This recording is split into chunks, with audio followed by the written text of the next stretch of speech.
4।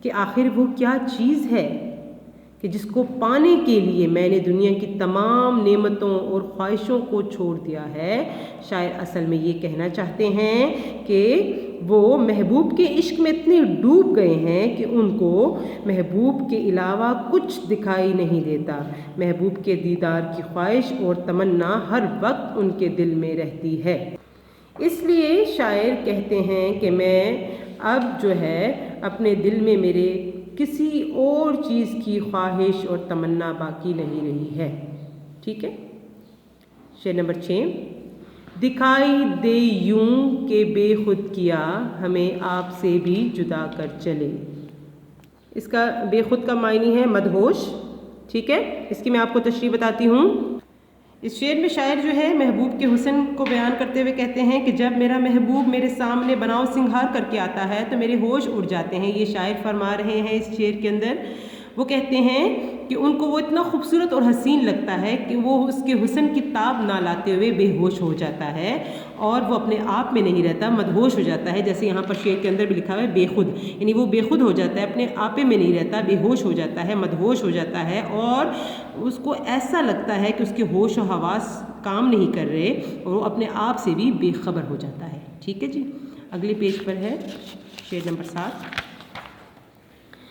جبیں سجدہ کرتے ہی کرتے گئی حق بندگی ہم ادا کر چلے، یعنی کہتے ہیں یہاں پر کہ جتنا مجھ سے ہو سکا میں نے اللہ کی بندگی کا حق ادا کیا، جو جتنا میں کر سکتا تھا۔ ٹھیک ہے، اس کی تشریح میں ہے کہ میر تقی میر اس شعر میں فرماتے ہیں کہ میں نے ساری عمر اپنا سر اللہ تعالیٰ کے سامنے جھکایا ہے اور اپنی پیشانی زمین پر رگڑ رگڑ کر اللہ تعالیٰ کی بندگی کا حق ادا کیا ہے۔ یعنی وہ کہتے ہیں کہ مجھے کوئی پچھتاوا نہیں، کیونکہ میں نے ساری عمر اللہ کی عبادت کی ہے، اس لیے مجھے کوئی افسوس نہیں، میرے دل کو تسلی ہے اور اطمینان ہے اور میں اس دنیا سے رخصت ہو رہا ہوں۔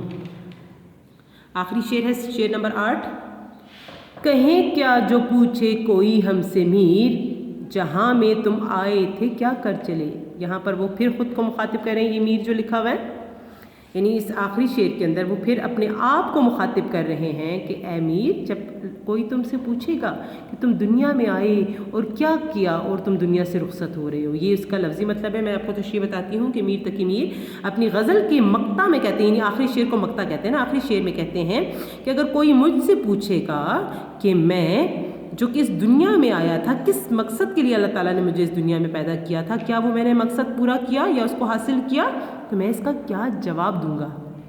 وہ سوچ رہے ہیں کہ میں اس کا کیا جواب دوں گا کہ جس مقصد کے لیے اللہ تعالیٰ نے مجھے اس دنیا میں بھیجا میں نے وہ پورا کیا، کیونکہ میں اس دنیا میں آنے کا جو اصل مقصد تھا وہ تو مجھ سے ادا نہ ہو سکا۔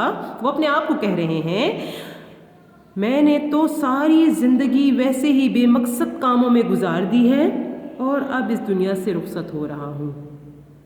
یہ شاعر نے آخری شعر میں اپنے آپ سے سوال کیا ہے۔ ٹھیک ہے جی، تو یہ اس کی غزل نمبر 2 ہے، اس کی میں نے آپ کو تشریح بتائی ہے۔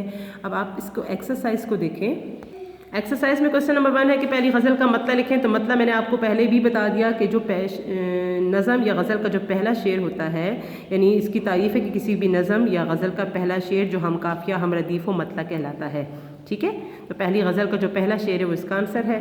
یہ آپ کو جب اسکول سے نوٹس ملیں گے تو انشاءاللہ اس میں سارے آنسر لکھے ہوں گے، آپ کے لیے تشریح ہم نے لکھی ہوگی، آپ نے وہ نوٹس لینے ہیں۔ میں جسٹ سمجھا رہی ہوں۔ سوال نمبر 2 ہے کہ دوسری غزل کا مقطع لکھیں، تو مقطع کی تعریف ہے کسی بھی نظم یا غزل کا آخری شعر جس میں شاعر اپنا تخلص بھی استعمال کرتا ہے مقطع کہلاتا ہے، اور آخری شعر جو ہے وہ اس کا دوسری غزل کا آخری شعر جو بھی ہم نے پڑھا وہ اس کا آنسر ہے۔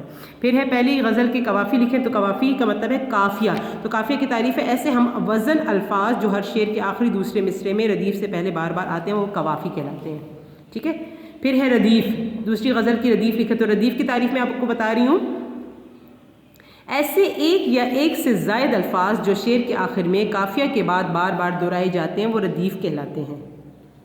ٹھیک ہے، جیسے اب یہ ہم نے غزل نمبر 2 پڑھی، اس میں کر چلے یہ آخری ورڈ جو ہے ہر شعر کے لاسٹ میں جو آ رہا ہے کر چلے یہ سارے الفاظ جو ہیں یہ آپ کے اس کے ردیف ہیں یہ۔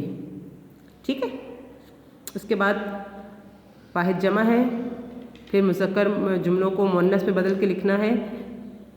ٹھیک ہے، جیسے لکھا ہوا ہے مذکر کو مؤنث اور مؤنث کو مذکر میں بدل کر دوبارہ لکھیں.